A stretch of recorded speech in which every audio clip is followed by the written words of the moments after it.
Hello, everybody. Welcome to Ethio Wall Street Channel. ይሄ የኢትዮ ወል ስትሪት ቻናል ፖድካስት ነው። ሁላችሁም እንኳን በደህና መጣችሁ። ዛሬ ላወራ የወሰንኩት እና ያሰብኩት ቶፒክ ኮምፓውንዲንግ ዊዝ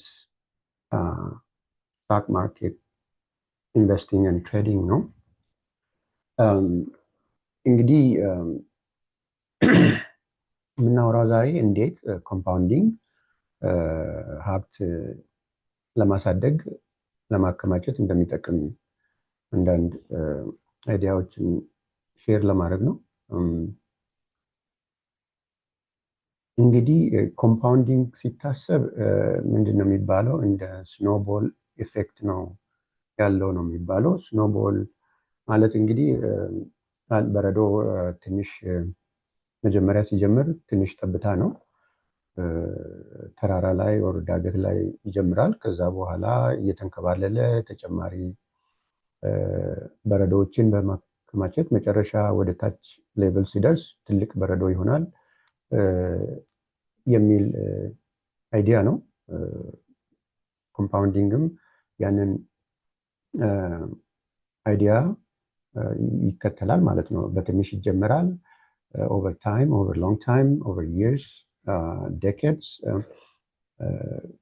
ገንዘባችን ኢንቨስትመንታችን ያድጋል ማለት ነው። እና ኮምፓውንዲንግ ማለት በቀድሞ ወለድ ላይ ተጨማሪ ወለድ ማግኘት እንደማለት ነው። ይህም ገንዘባችን ኢንቨስትመንታችን በጊዜ ሂደት በከፍተኛ ፍጥነት እንዲያድግ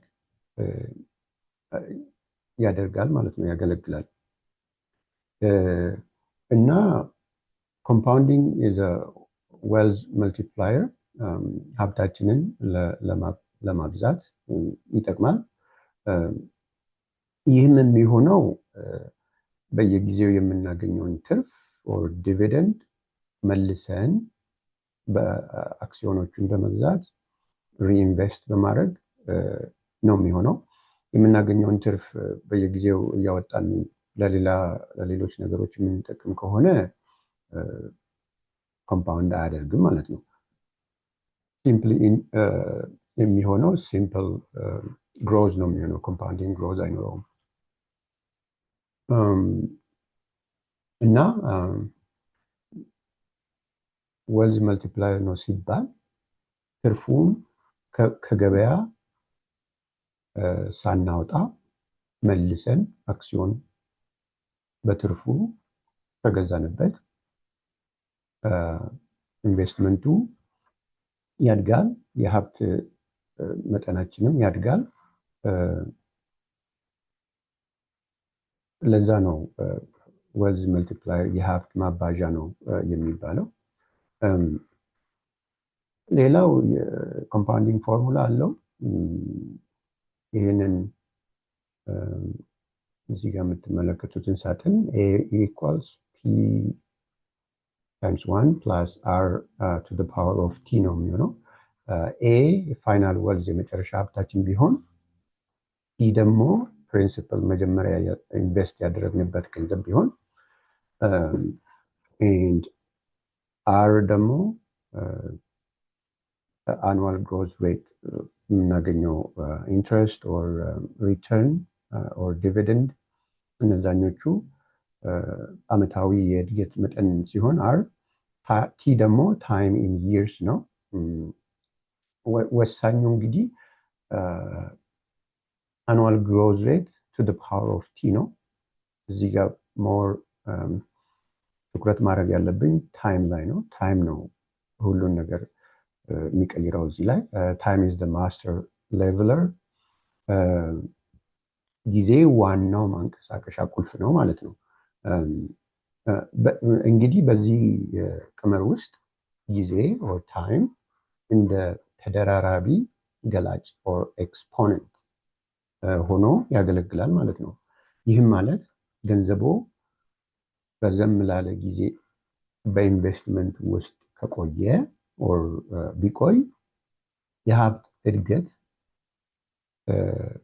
ኮምፓውንድ በይበልጥ ወደ ላይ ይወጣል ማለት ነው።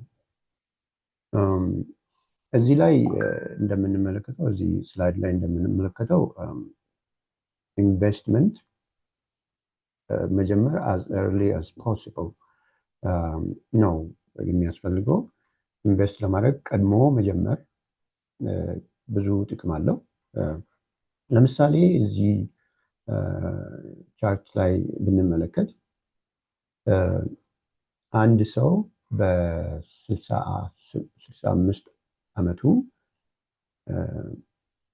እንዴት አድርጎ ኢንቨስት ቢያደርግ በ65 ዓመቱ ሚሊዮነር ሊሆን ይችላል የሚል ሀሳብ ነው የሚያሳየው። ይሄ ታሳቢ የሚያደርገው አመታዊ ሪተርን አመታዊ ትርፍ 10% ቢሆን፣ ለምሳሌ አንድ ሰው በ25 ዓመቱ $158 በየወሩ በአሜሪካን ስቶክ ማርኬት ኢንቨስት ቢያደርግ 25 ዓመት ጀምሮ ጡረታ ሲወጣ በ65 ዓመቱ አንድ ሰው ሚሊዮነር ይሆናል ማለት ነው። ላይክ $1 ሚሊዮን ይኖረዋል። ያም የሚሆነው ትርፉን የማይጠቀምበት ከሆነና ኮምፓውንድ ካደረገ ማለት ነው። በአንጻሩ ደግሞ አንድ ሰው በ35 ዓመቱ ኢንቨስት ማድረግ ቢጀምር ምን ያህል በየወሩ ኢንቨስት ቢያደርግ ሚሊዮነር ይሆናል በ65 ዓመት በ10% ትርፍ የሚለውን ብንመለከት አሁን አንድ ሰው በ35 ዓመቱ $442 በየወሩ ኢንቨስት ቢያደርግ በ65 ዓመቱ ሚሊዮነር ይሆናል ማለት ነው።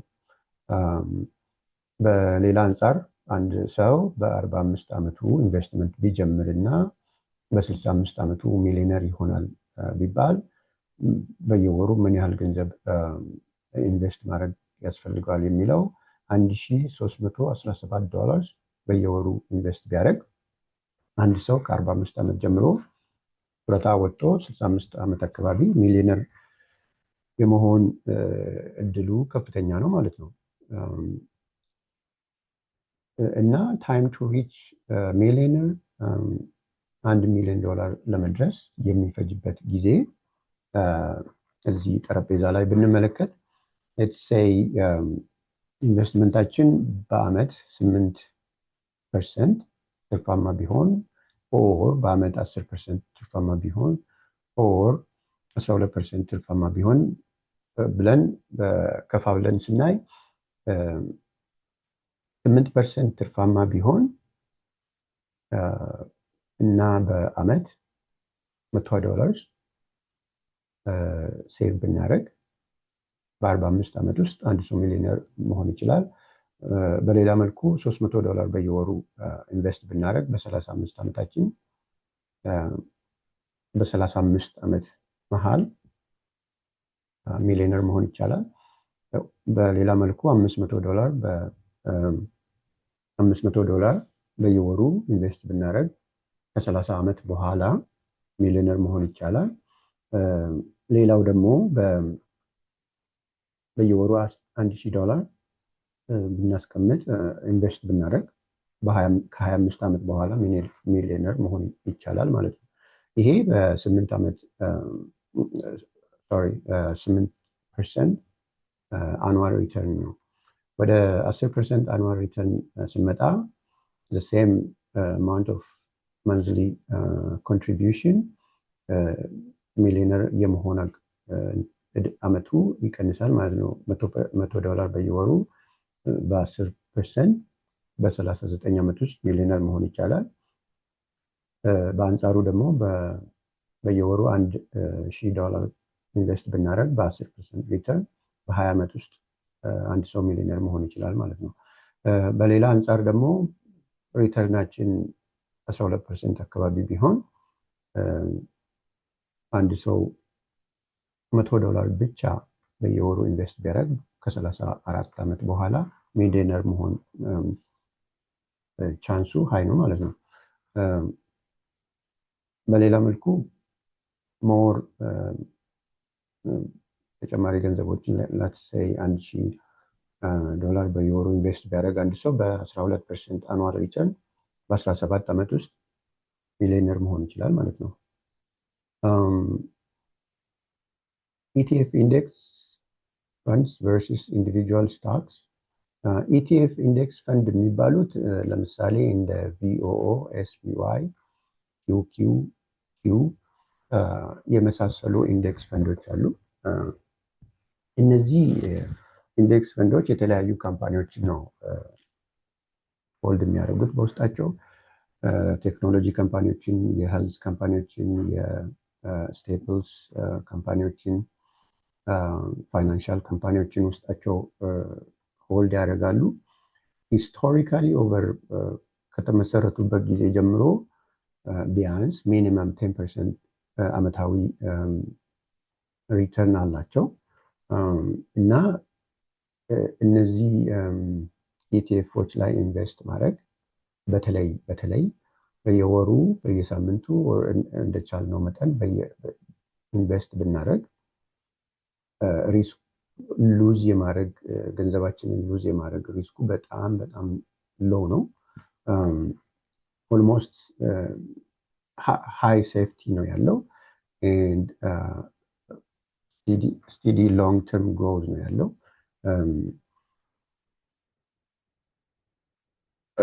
ሪስካቸው የነዚህ ኢቲኤፎች በጣም ሎው ነው ከሌሎቹ ኢንዲቪጁዋል ስቶክ ጋር ሲነጻጸር። በአንጻሩ ደግሞ ኢንዲቪጁዋል ግሮዝ ስቶክስ ለምሳሌ እንደ አፕል፣ ቴስላ፣ ኢንቪዲያ፣ ጉግል የመሳሰሉት የሪተርን መጠናቸው ከአይፒኦ ከሆኑ ጊዜ ጀምሮ ሪተርን መጠናቸው በጣም ሃይ ነው። በሞር ዛን 1000% ምናምን ነው ሪተርናቸው። ግን ይህም አብዛኛዎቹ ካምፓኒዎች እንደ አፕል፣ ቴስላ፣ ኢንቪዲያ፣ ጉግል ከአመት ዓመት ሪተርናቸው ከፍተኛ ላይሆን ይችላል። አንዳንድ ዓመት በጣም ሊወርድ ይችላል እና ኢንዲቪጁዋል ስታክ ሪስኪ ነው፣ ግን በአንጻሩ ደግሞ ሃይ ሪተርን አለው። አደጋው ከፍ ያለ ቢሆንም የምናገኘው ሪተርን በጣም ሃይ ነው ኢንዲቪጁዋል ስቶክስ። ለምሳሌ ያህል አፕል እና ኢንቪዲያ እንዴት ኮምፓውንድ እንዳደረጉ በዚህ ግራፍ ላይ ብንመለከት፣ ለምሳሌ እነዚህ ሁለቱ ካምፓኒዎች አይፒኦ ከሆኑበት ጊዜ ጀምሮ ሌትስ ሴይ አንድ ሰው $10,000 እነዚህ ኢንዲቪጁዋል ካምፓኒዎች ላይ ኢንቨስት ቢያደርግ ላይክ ስቶክ ማርኬቱን ቢገዛ በ$10,000 በ2014 $10,000 ኢንቨስት ቢያደርግ ኢንቨስትመንቱ በ2016 ወደ $14,000 አድጓል። በ2019 ወደ $38,000 አድጓል። በ2021 ወደ $110,000 አድጓል። በ2024 ወደ $320,000 አድጓል ማለት ነው። ይሄ በጣም የሃይስት ሪተርን ነው። እንግዲህ ኢንዲቪጁዋል ስቶክስ ሃይስት ሪተርን አላቸው። ይሄ እንግዲህ አንድ ሰው ያችን $10 አንዴ እነዚህን ስቶኮች ገዝቶ ቢረሳቸው ኦቨር 10 years ፔሪድ ከ10,000 ወደ 320,000 ገንዘቡ አድጎለታል ማለት ነው።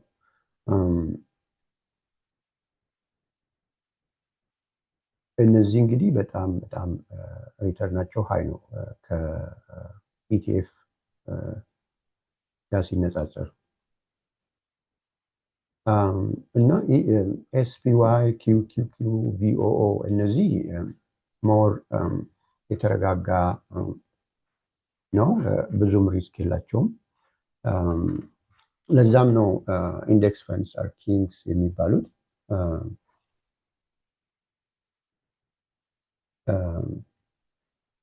ለምንድን ነው? ለምሳሌ ኤስፒ 500 የሚባለውን ብንወስድ 500 ትላልቅ የአሜሪካን ካምፓኒዎችን ነው አቅፎ ያለው። ኤንድ ኪው የሚባለው ደግሞ ኤስፒዋይ እና ቪኦ ኦልሞስት ደሴም ናቸው። 500 ትላልቅ የአሜሪካ ካምፓኒዎችን ነው በውስጣቸው አቅፎ ያሉት። ኪው የሚባለው ናስዳቅ 100 ናስዳቅ ካምፓኒዎችን ነው። ሞር ቴክኖሎጂ ነው ውስጣቸው ያለው። እና ምንድነው እሱ ለምሳሌ አንድ ካምፓኒ የካፒታሉ ተወሰነ በታች ቢወርድ ያ ካምፓኒ ከኤስፒዋይ ውስጥ ኦር ከኪውኪው ውስጥ ይባረርና በሌላ ሞር ካፒታል ባገኘው ካምፓኒ ይተካል። ስለዚህ የገንዘባችን የማደግ ኮንሲስተንሲ የተጠበቀ ነው ማለት ነው። አንድ ካምፓኒ ቢከስር ያ ካምፓኒ ከዛ ከኤስፒዋይ ኦር ኪውኪው ይወጣና በሌላ ካምፓኒ ይተካል። እና የነዚህም ኢንቨስትመንቶች በጣም ስቴብል የሚያደርጋቸው ዋናው ምክንያት ይሄ ነው። እና ምንድነው ኢንዴክስ ፈንዶች ደካማ ኩባንያዎች በአሸናፊዎች በራሳቸው ይተካሉ።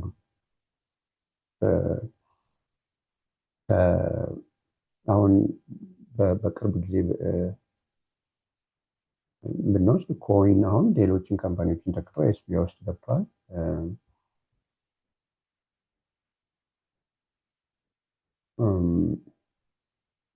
እና ኤስፒዋይ እና ቪኦኦ በጣም ትላልቅ ቶፕ ጠንካራ 500 የአሜሪካ ኩባንያዎች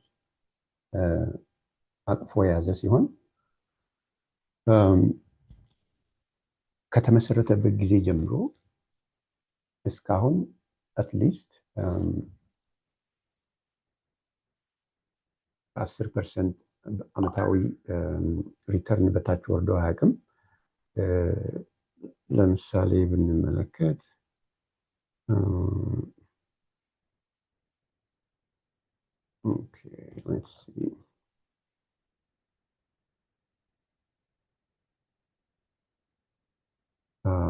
ዓመታዊ እስካሁን ያላቸውን ሪተርን ለማየት ፈልጌ ነው።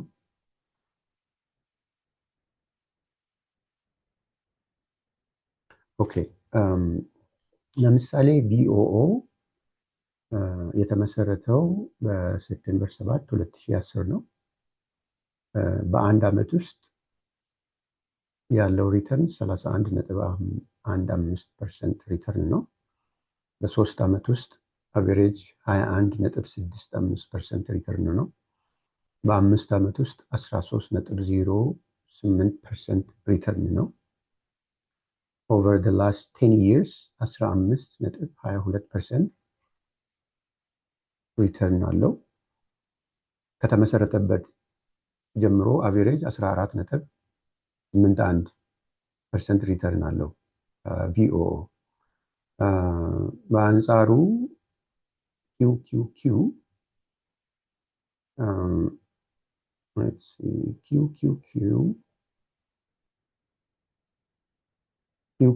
የተመሰረተው ማርች 10 1999 ነው።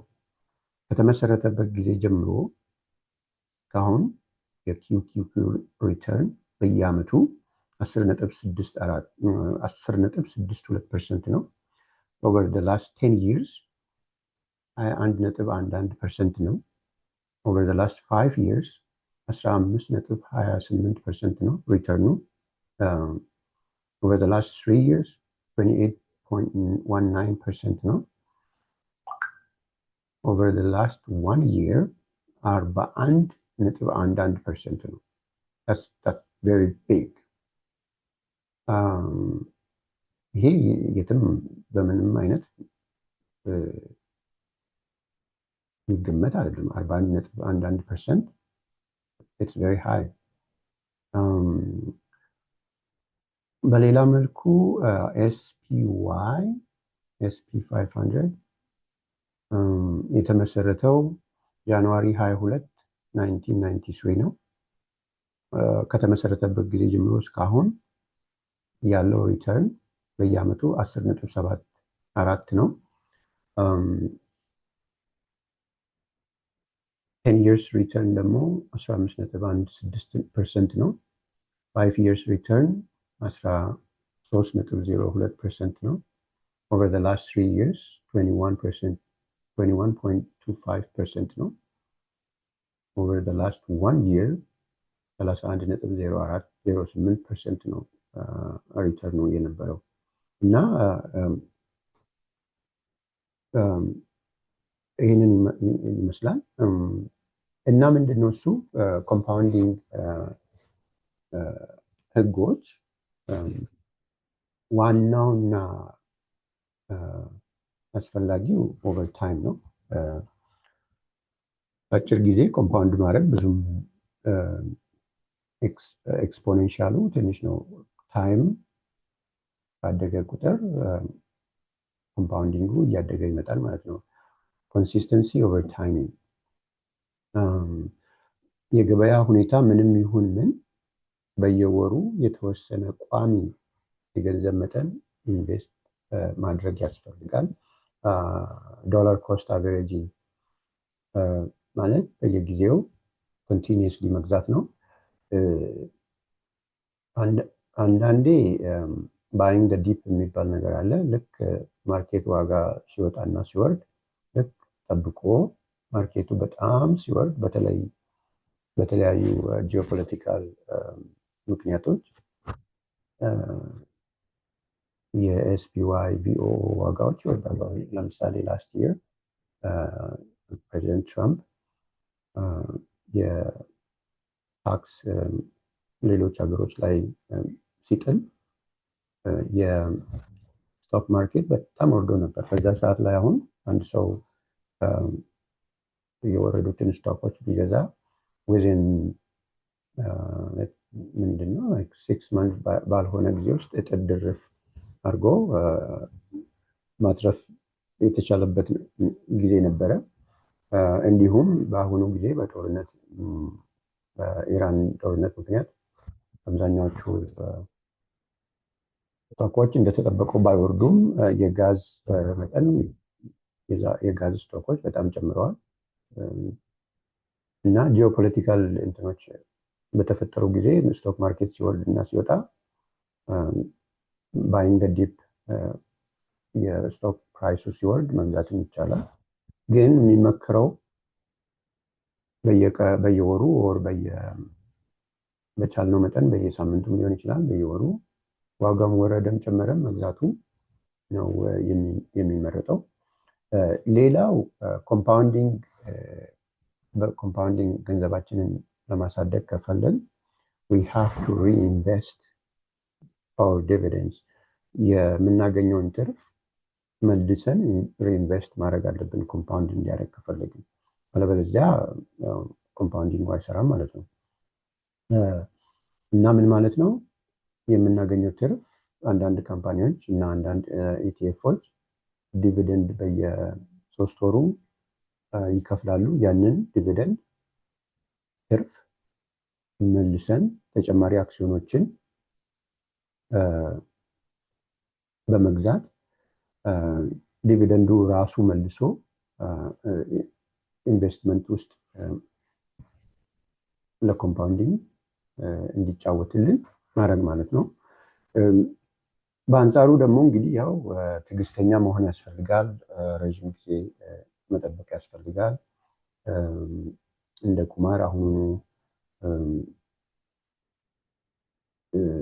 የምናሸንፍ ነገር አይደለም። ይሄ ኦቨር ሎንግ ተርም ማይንድ ሴት ያስፈልጋል ማለት ነው።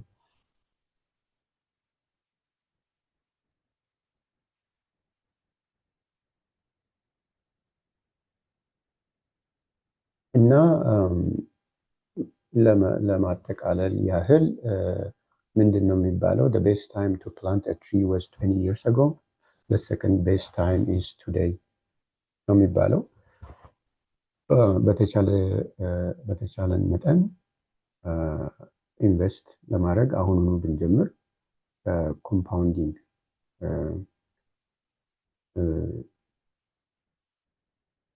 የኮምፓውንዲንግ ሞተር እንዲጀምር አሁኑኑ ብንጀምር እየተመከረ ነው፣ ይመከራል።